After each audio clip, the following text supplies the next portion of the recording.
Who's going to make more? Is it going to be Shohei Ohtani or is it going to be Kyle Tucker with the Dodgers? Wallets are open wide. Find out what Bo Bichette's going to do. Coming up next on Baseball Biz on Deck. Welcome to Baseball Biz on Deck. I am Mark, and of course with me is Mr. Mat Germain. And my gosh, I've been away for a couple of days, but Matt's been digging in because there's been news that coming. Hey, Matt, how you doing, brother? Doing well. I think that the Band-Aid's finally being ripped off of free agency, and it's fun to digest what it all means now that we want to get there before spring training arrives. So now we finally get to look at what the teams are starting to shape. Man, I mean, it's only been a couple of days ago you and I were recording the show, and we were talking about Alex Bregman. We're talking about Ranger Suarez. And I said, I don't know if Tucker's going to do anything before spring training starts or maybe even then. And, oh, yeah, Bichette's out there and some other things going on. But that door opened and closed quickly right after that show was posted. So what's been going on the last few days with the free agents? I think when we left off that podcast, Pete Alonso had been the free agent that signed for the highest annual average value. Yep. So looking at about $31 million a year, depending. I know right now, like, we can't assess everything that people sign for because there's so many deferrals. So it depends on when you say, but just to keep it clean, 31 million is what Pete Alonso got. That was the highest. So then there was a lot of tug of war going on between the Dodgers and the Blue Jays and the Yankees. Eventually some snapping ended up happening. From what we gather, the Blue Jays had the longest term offer out there. The Mets also got aggressive and gave a short-term offer to Tucker. But the Dodgers just went above and beyond what the Mets did to the point where Tucker decided to grab onto that. Now, $31 million a year is what Pete Alonso was getting. Kyle Tucker doubled that. So just to put it in perspective, right? Like, you're talking about one player. How badly did the Dodgers want Tucker and need him and are willing to pay for him? They're paying double what the Orioles gave Pete Alonso. You're talking about a player that's a four-WAR player, Mark. Junior Caminero was more valuable in 2025 than Kyle Tucker was. So Junior Caminero was 4.6. Kyle Tucker was 4.5. Kyle Tucker had some minimal injury issues, but there seem to be like nagging injury issues every year that come up. And he's entering an age where a lot of times outfielders start to lose a little bit of their speed. So you could see the speed value that he brings to a team lowering slightly through the course of this deal because they had to push it to 4 years in order to top what the Mets were offering. But just in the context of the Dodgers, Mark, and to stay it in focus of why they were desperate to do this, 10 of their 13 projected players right now on their 26-man roster from Fangraphs are 31 or above. So just put that in context of mentally, that's a lot of aging players. So they had to get younger. Now, did they have to go Tucker younger with the money that's involved? And just to throw some theory out there, they could have gone after Pete Alonso, who's 31, but then again, adding another aging player, right? Alex Bregman, he's 32. They would have been adding another aging player. Kyle Schwarber, they could have gone after him. 33, but they're not going to block DH. That was never going to happen. So when you look down at the free agency market, there was just nobody that really matched up well with them unless they went to the Japan route, which the White Sox, the guy that signed with the White Sox, Murakami, or the guy that the Blue Jays just signed, one of those two might have been a possibility, but then you're adding risk. And I don't think the Dodgers are very much into the risk game. They want that certainty. They want that star player, and they certainly got it with Kyle Tucker. He's about as consistent as you can get over the last 4 years.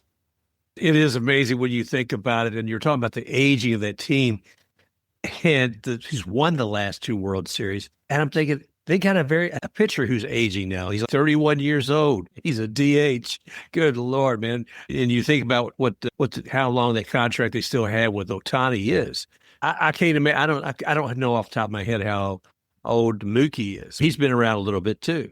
In the playoffs, I think people started to see Mookie's, I don't want to say weaknesses, but his bat speed just isn't what it used to be. So Right. he's having a little bit of a harder time catching up to pitches. Whether or not he can fix that this offseason and work on things, I'm sure there's things out there that can help a hitter through those things as they're aging. He's not the first guy to age in the league, but it does bring, when you add him with Freeman, with Will Smith, who's been worn to the nub over the last 2 years, the amount of catching this guy's doing is insane. So at some point in time, he's going to be worn out as well. The pitching, I think that's the one area I look at right now with the Dodgers, and I say they have no holes on the pitching side because they have so much depth and so many young guys coming up behind that are ready that I'm not really concerned about that. What I will say is that if you're looking for weaknesses that will hurt their pitching in 2026, it's the defense side of things. So when you have an aging team, there's a lot of cracks that start to come up defensively. And so I could see them taking a step back when it comes to defense. But it's also disheartening for the rest of the NL West, though, Mark. So if you're the Diamondbacks, you're the Padres, you're the Giants, and you watch this going on, you're just like, what? What am I going to do? We feel like it's unfair advantage across the entire league of Major League Baseball. But to think that both leagues, in a sense, but to think that you have to be in your division, that's who you have to face. A bulk of your games are going to be played there. And I'm not going to win my division. It's a foregone conclusion. I don't have that kind of money. What can I say? Angels aren't going to spend that money. Whoever it is, they're not going to spend that kind of money. Giants, rather, and some of the other ones. So what does it? The worth of the game goes away when there's not competition, not when there's valid competition. And it is great to be able to immerse yourself in a game and watch some of the greatest talent in the world on that field. But it feels like it's a Harlem Globetrotters playing the Senators or whatever it was years ago. And they're the team that comes in and makes the Harlem Globetrotters look good. I don't want to see that consistently happen in my division of baseball. Looking at next year's commitments that the Dodgers have made, okay, just hear me out here for a sec. They have 8 players that are going to make $22 million or more next year. 8. Like when you're thinking about a context of, I don't know, let's say the Padres point of view, right? So if you have 8 players, like 2 of them, so one of them is Kyle Tucker, who's going to make $60 million, right? And Tyler Glasnow is going to make 32.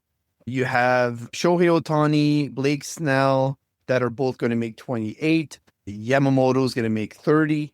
Freeman's making 23. Betts is making 25. And then you have Edwin Diaz at 23.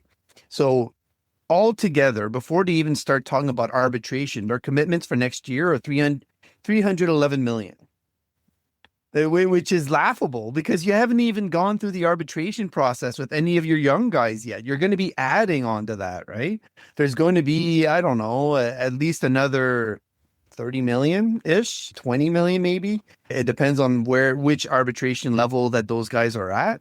They'll make some moves and they'll make some things happen to mitigate that. But the point is more like when you're looking at it from, let's say you're Steve Cohen right now, or you're Rogers, and you just made serious bids for Kyle Tucker, and you went like almost double what Pete Alonso had gotten. Yeah. You think you're getting the player. You think you've committed more than anybody ever had in the history of the game. And you're on annual value side of things. And you're thinking, wow, if this is where we're headed, and it's going to keep happening year after year, because now we're into years of this happening with the Dodgers. You start being open to that salary cap thing because you're never going to top what that level of aggression is doing. And let's say they do drop off a little bit, then it'll be the Mets doing it. So now you have 26 teams that can't even bid on some of the best players in the game or even fathom it because they're just not at that level of revenues. But I will say this, so that we'll move on to another move. So Bo Bichette ends up signing with the Mets. And to me, first of all, before we move on to the Mets, it's a huge loss for the Blue Jays. Yeah. Yeah. because he was their best hitter. He had the most hits by far. He had the most doubles by far, had the most RBIs by far. So before like we even start saying, oh, the Blue Jays are going to repeat, when you lose your best hitter in a lineup, that's a significant drop off. I know they brought in a talented Japanese hitter. They think Addison Barger can take a step forward. They're happy with their lineup overall, but there's no guarantees in there, and it heightens the risk factor for a team that's also watching George Springer slow down as he ages. So there is some tendency to look at things a little bit more tediously when it comes to the Blue Jays as Bo leaves town. But he's going to a lineup that features Juan Soto and Francisco Lindor. So when he joins those three at the top, they're going to have a heck of a lot of fun together. Yeah. Polanco is behind them. They've got talented bats like Mark Vientos. And I think now they're talking Brett Beatty might end up being a utility type that goes into left field and does a couple of things. They've got a really young, talented group in Carson Bench and Jet Williams. I think Francisco Alvarez, as he matures, as he gets older as a catcher, is going to do better as well. So they're starting to get a lot of versatility. So if I looked at it from a point of view of, okay, what did the third baseman do for the Mets last year? Yeah. So last year it was 102 WRC plus. So it was league average, like just barely league average. And Bo Bichette apparently will play third base. And whether it's him or Polanco, it doesn't really matter. They were both at the same caliber. They're both about 132, 134 WRC plus. So they've moved that position up 30%. Now you could argue Pete Alonso to Jorge Polanco at first is a 10% drop off, but that more than makes up for it. So when you're looking at the corners combined, the Mets have improved. And I would say that defensively, they've improved as well. So that's where I like the versatility, the moving around. Let's say Juan Soto did end up having to go to first because his defensive abilities really start struggling in the outfield. They could put him at first, move Jorge Polanco to second or Bo Bichette to second, move the other one to third base. They have that versatility now for the next 3 years to shore themselves up in the infield and a really talented infield. And second base is going to be a lot better defensively for them. So I really love this. Is the first move this offseason where I'm like, it makes a lot of sense for the Mets. I like it. I even like him more than I would have liked Kyle Tucker for the Mets. I think Bo Bichette is going to outproduce Kyle Tucker over the next 3 years. Were you surprised that the Blue Jays did not keep him? I know that Steve Cohen with the Mets has the money to put a lot out there. And the reason I ask that is, were there some concerns with Bichette's health?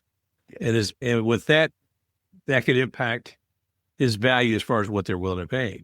So there's a reason why he only got a 3-year deal. There's a lot of questions about his injuries he suffered last year. Before that, there was concussion issues as well. So there's always going to be that nagging, how much longer can he keep this up? As a hitter, there's no question about Bo Bichette. So even as a DH, the DH position for the Mets is very fluent as well. Like you could slide in there if need be and be fine. You put him in at the top of the lineup if you want, and he's going to hit you 300 and above and drive the other pitchers crazy. You look at him in the playoffs last year, and he was banged up like crazy, and he still produced. Yeah. So he's not one of those players that I think you have to worry about not showing up in the big moments when it matters in the playoffs and putting himself through the ringer to get those big moments completed. So even if he misses some time during the season, I don't think it's a major worry for the Mets. I think the cost, like if you're looking at the Blue Jays point of view, it would have brought them just a bit above $315 million. I think right now that's where the Mets end up. I don't think Rogers is comfortable with the luxury tax payments that they would have to make at that level. Whereas Steve Cohen just looks at it and says, yeah, if it has to be done, it has to be done. And the Dodgers do the same kind of thing. You and I both have said cap, and you have two owners at least who are willing to just basically just open the wallet wide open. And I don't know how wide the Orioles was going to do that, but we had Nathan on the other day. It sounded like they're ready to give Mike Elias the go ahead to spend money.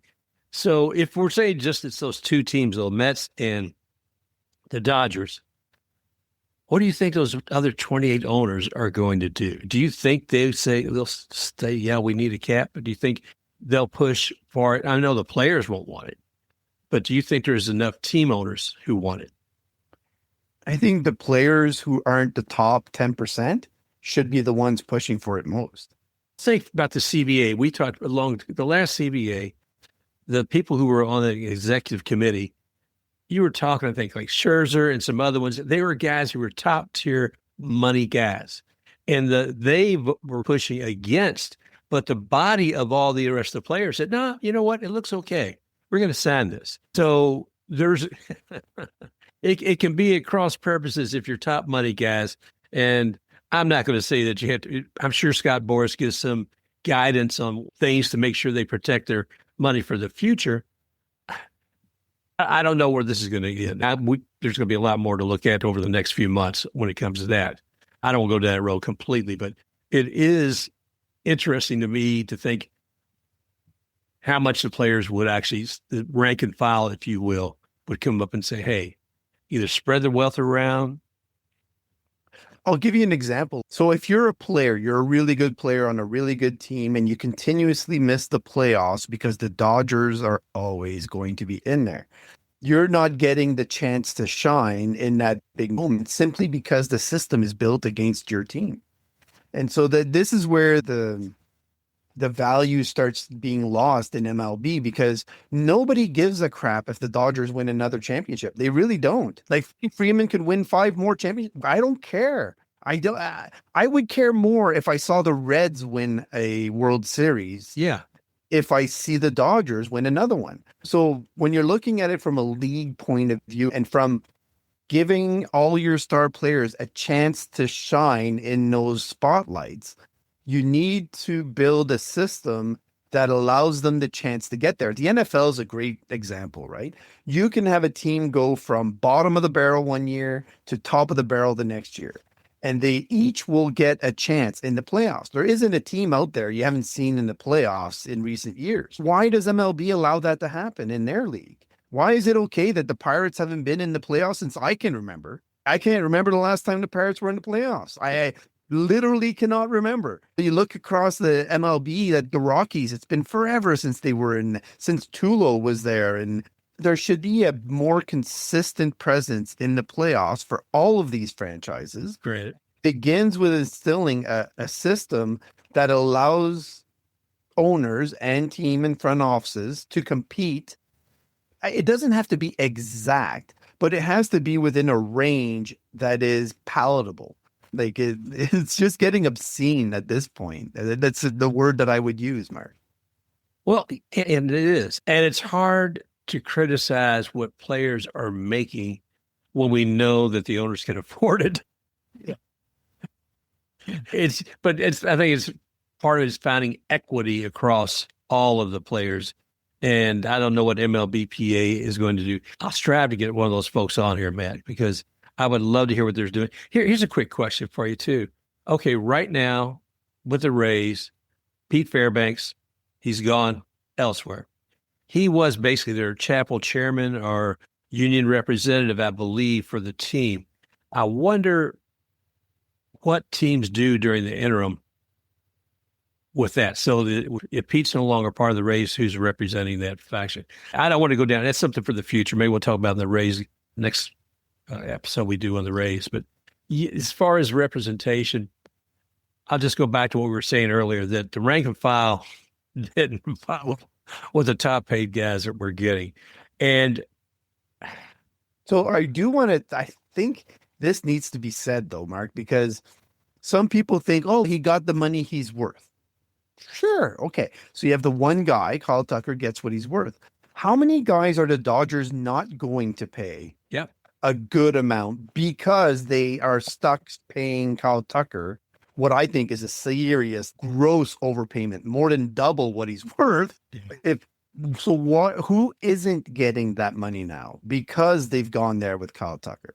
And wouldn't it be better if Kyle Tucker had gone to the Mets, let's say, and the Dodgers ended up pivoting and signing 3 or 4 other guys? And then they get paid a serious amount. And then the Mets aren't going to turn around now and say, I'm going to go out and pay Eugenio Suarez $50 million just because now we have to pivot. They ended up going to get Bo Bichette, who does get paid. But again, that $42 million takes away from what they can pay other guys. So the problem is that 10% eats away so much of the cake now that you're not able to.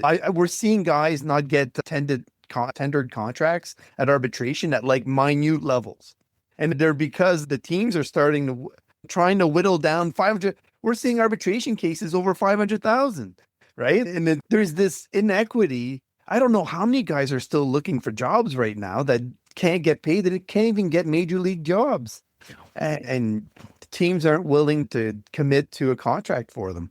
So I just would love to see a floor to help a lot of those guys. Yeah. And I think that goes hand in hand with the ceiling. This whole penalizing with draft picks and money just is not working. It never will work. And it's laughable, to be honest. Yeah, it really is. It's sad and it's laughable, and it's a daggone shame because we think about all those efforts all those other players are putting out there, and no one player is going to be worth what they're getting paid at that level. Now, granted, Shohei Ohtani is like a player of a generation. Somebody like him, you could see maybe a player coming with like that. The others, he is great, he's stupendous, and etc. The other ones are just great. Yeah, but Mark, we're going to laugh when something is going to happen to him where he can't pitch anymore. Yeah. And at some point in time, both him and Mookie's contracts will be abhorrent. Like they'll be weighing down that team for a long time. Who was the team that had, I think it was the Braves that for a while were like stuck, or maybe it was the Red Sox. And they had to offload all these deals because they had spent so much money on this core group that they thought they would have forever. And they just became so disgustingly bad that they had to pay off. They had the Cardinals basically recently pay Nolan Arenado the same kind of thing. I think you're going to see that more and more. So again, is it better that you spread that money out across a lot of players, or that you just give it to a player that's washed up and isn't really earning it? It doesn't make any sense, Mark. The system has to change somehow. I do want to point out, though, like the Kyle Tucker thing, just to go back to it. Yeah, please. Chris Rose made a comment right before he signed that was really, it took me back. I was like, oh, it's the first time I hear anything like this. But he said that Kyle Tucker may suffer from the Anthony Rendon syndrome. And that's why he wasn't getting aggressive offers for a long period of time. I was like, that just doesn't seem. No, that sounds weird on a good day. Yeah. So I wouldn't go there. I would say that Kyle Tucker, I think the Dodgers were a more welcoming environment, so he chose them over the Mets partially because of that. I think it's more of his style in terms of personality. I don't think he's a New York, Chicago style. He didn't seem extremely comfortable in Chicago being a guy, right?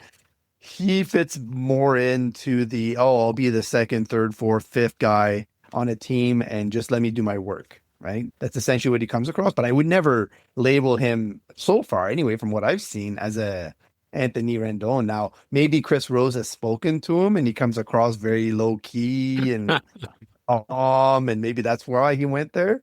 But that's a heck of a statement to make, and I just wanted to touch on it quickly. Jeez. Talking about having the money to take care of people. And if we bring up the Reds and we look at Elly De La Cruz.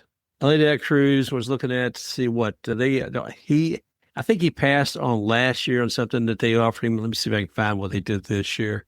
This is from MLB.com. We engaged in spring training of 2025 and presented an offer, Reds president of baseball and operations Nick Krall told MLB on Friday. The offer would have been the largest contract in Reds history. We didn't have any further conversations regarding the offer. This is the other thing, Mark, that really triggers me, because he's going to be a free agent in 2030. And we brought him up during the conversation we had with Lou. And all of those contracts that are being signed, whether it's Vladdy Jr., Soto, Shohei Ohtani, Kyle Tucker, Bo Bichette, they increase. All these guys that are not extended yet are looking at that going, why in the world would I extend? I could become a free agent at 27 and make 40, 50, 60 million a year. I'm not going to sign. Now, having said that, the equalizer is a cap going to come in? Because that's the one where players have to weigh on their own, and their agent's not going to bring it up because they want to maximize the money. But maybe the agent will bring it up too because he wants the money for the long term. The agent is banking that a cap is going to get put in place at some point. Then signing extensions now makes sense. So it's an interesting story. Okay, so if I sign now, I get guaranteed money. I'm good to go. My agents get paid. Everybody's happy, and we get to that max amount, whether or not a cap goes in place. If a cap gets put in place next year, the year after, whatever it ends up being, I may end up losing 10, 15, 20 million a year based on what they would be willing to pay knowing that cap is in place.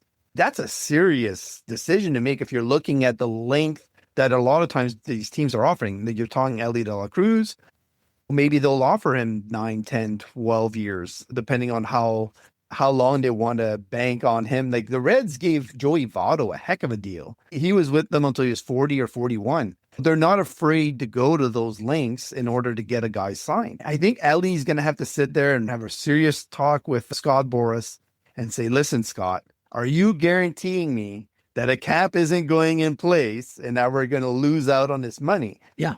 If he likes Cincinnati and he wants to be there long term and he doesn't want to move around, then I think he'll ask to have that extension talk get further and deeper. But I don't know, Mark. Ellie De La Cruz, he seems like he really enjoys the spotlight and would do what he can to get to a larger market. That's my hunch.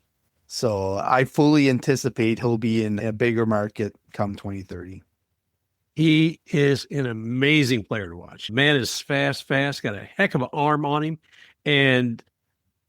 But going back to not picking things up, not going ahead and doing an extension now, I'm like you, I can see the whole thing about having his negotiation with Boras saying, hey, do you think there's going to be a cap? Here's one for you too. If there's a cap put in place, and I'm one of these future players, and I'm looking down the bench, and I see a guy who I know I can't make what he's making in the future at all. He's grandfathered in pre-cap, so to speak. And I got to wonder, a good player focuses on the game, but you got to think that has to gnaw on the back of the mat a little bit, sitting down there and seeing that other player and saying, look, I know we're both in the MLB Players Association, and you're a wonderful guy and a good player, but who the hell are you anyway? Why are you worth so much more? But other sports went through that. I remember seeing that happen with hockey, like especially when you were measuring the top guys, right? Because Sidney Crosby, how much more was he making than Gretzky had made and Lemieux had made, and all this stuff happened. So the comparisons are always going to exist there. But to be honest, they move quickly. Like sometimes our memories, we think it's going to be forever, but it happens so fast that it's almost like a blink of an eye. And so if they were to put in a cap and a floor, my hunch is that, that awkward period of time would be 2 to 3 years. And then after that, it would become almost meaningless for the majority of the players. Yeah. I get that. Oh my gosh. It's going to be interesting, man. I'll tell you what, but it's all popped up so quick. I have to tell you though, brother, I've enjoyed the last few days watching some of your posts on Blue Sky. I loved your free agent all-star team. You want to share with the folks who you had 2 days ago as opposed to who you have maybe right now for your all-star by positions? Right. So there's points at the off season where it's feast or famine.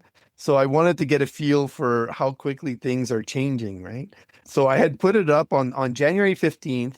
If you were to paint like the picture of the best free agent team, it was JT Realmuto, Ty France, Luis Arraez, Bo Bichette, Eugenio Suarez, Cody Bellinger, Harrison Bader, Kyle Tucker, Reese Hoskins, and then the pitchers, which haven't changed so far.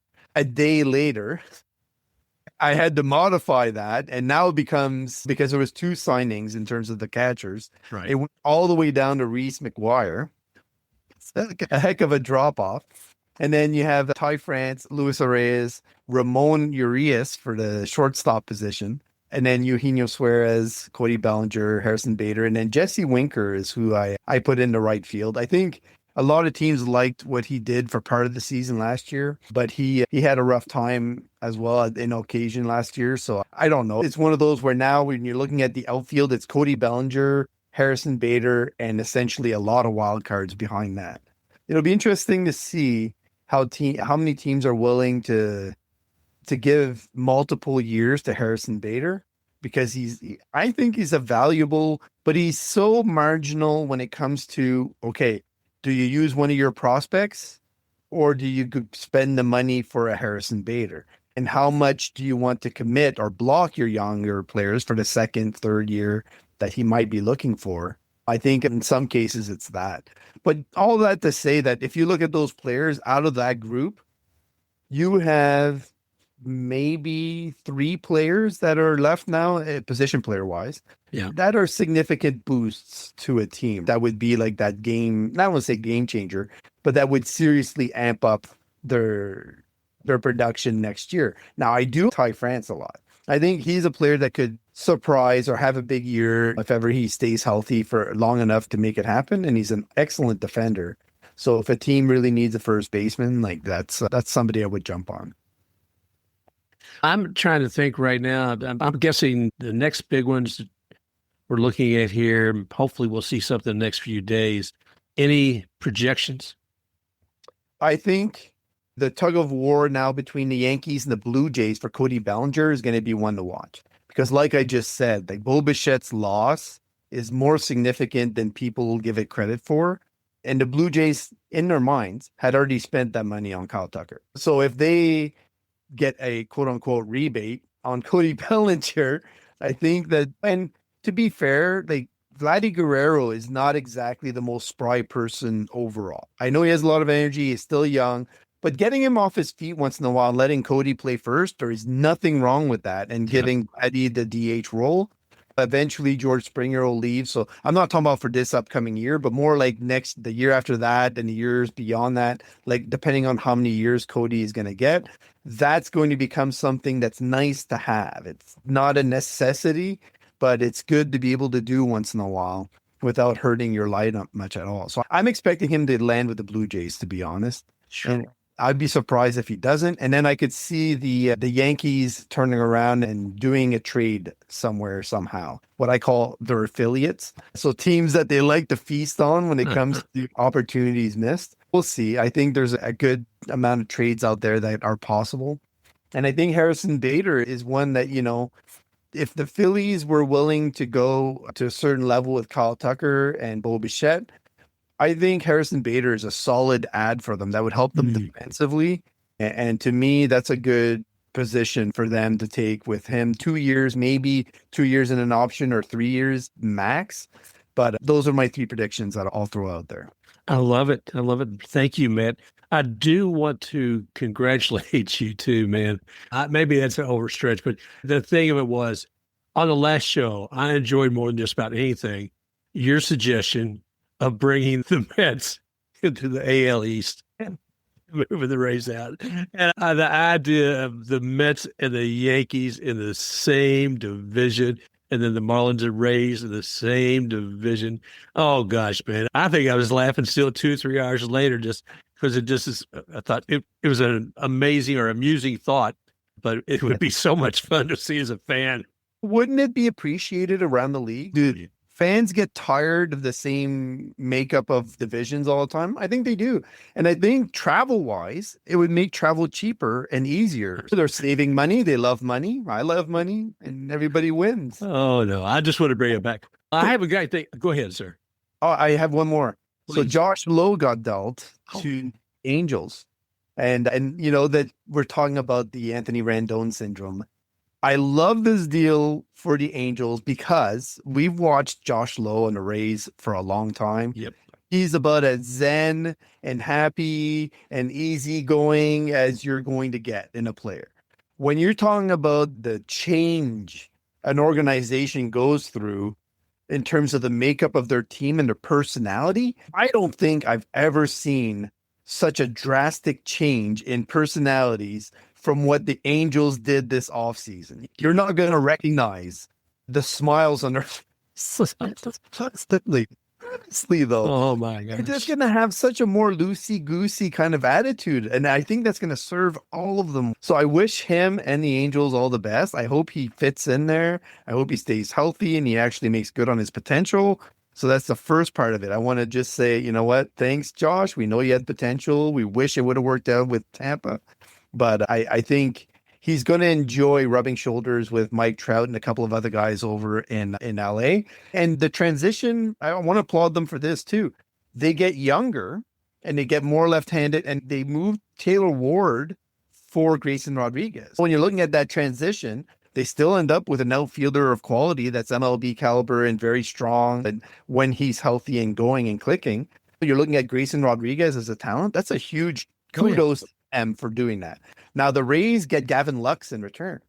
Gavin Lux, to me, is a better fit at second base than Brandon Lau was. Yeah. So the Rays immediately improved defensively. Now I'm not going to say he's going to win Gold Gloves, that caliber, but he's a very solid second baseman that can go. He has decent range, and he's a better on base percentage guy. So one of my beefs with the way the Rays built their lineups over the last few years is that they kept putting Brandon Lau at the top of the lineup, and he's not an on-base percentage guy. Yeah. He's a power guy. So I think the way that it's going to work out for the Rays is positive to a degree. They do lose the power that Brandon Lau had and the punch that he gave the lineup and the one hits that he could change the game with. But I think as a lineup and wearing down opposing pitchers and playing better defensively behind their pitchers, the Rays have done a good job overall by bringing Gavin Lux and changing that around. And they brought in Chris Clark, who's a double-A pitcher, and he's a solid back-end rotation potential guy. And I've said this to you before, I think. The Rays now have 11 guys in double-A that are slated to be starting pitchers. So at some point in time, something's going to happen, Mark. Anyways, I'll get that on the Wednesday pod. But I think there's going to be a trade from the Rays point of view that this frees up as well, because they're adding so many double-A guys between the Shane Baz deal and this one. And it's getting to the point where, something's got to give. I can't wait to talk about that. And so Brendan Donovan would be an example, right? If they want to go after somebody like that, or any other player really, or a pitcher, then they have the goods to trade 2 or 3 guys from their double-A stock or triple-A and make a few moves that way. Exciting times, Matt. I tell you what, brother, I'm glad you were able to be available to pull this together here at short notice. Like I said, man, I walked out of one meeting at this Podfest in Orlando, and the guy said, have you seen it? The trades. Oh, so Alonso was really amazing. They looked at me, and suddenly it's dropped 2 more guys, Tucker and Bichette. Okay. I left the room. I came back. Okay, the world's changed. So thanks, Matt, for getting back here and giving us a chance to get some fresh news out there for all the folks. Yeah, no, it's great. And just keep eating those $10 hot dogs and $15 beer, guys, because the teams need your money to pay these guys $60 million a year. They're going to be crying poor pretty soon. Is it the Cardinals owner that keeps crying poor? I can't remember which one it. Jeez, I can't see how I can't either, my friend. I can't either. Yeah. All right, folks, thank you all again for joining Mat Germain and I here today on Baseball Biz on Deck and take a look at the free agent fracas going on out there and wanting to see what's going to happen. It's been interesting, and I'm sure the days to come will be as well. We'll look forward to chat with you soon, and we'll have a Raise Up edition coming out here in a few days as well. So thanks again for joining us all. And Matt, any other final words? No, enjoy life, live free, and live hard. There you go. Ooh, I like it. All right. Thank you all again for joining us here, and we will talk with you again real soon. If you enjoyed this show, go ahead, like, and subscribe to Baseball Biz on Deck. You may also find Baseball Biz on Deck on YouTube, at iHeart Apple, Spotify, Amazon Music, and at baseballbizondeck.com. Also, you can find Matt at matgermain.bskysocial. That's Matt at matgermain.bskysocial, or Mark at baseballbizondeck.bskysocial and Baseball Biz on Deck with Facebook.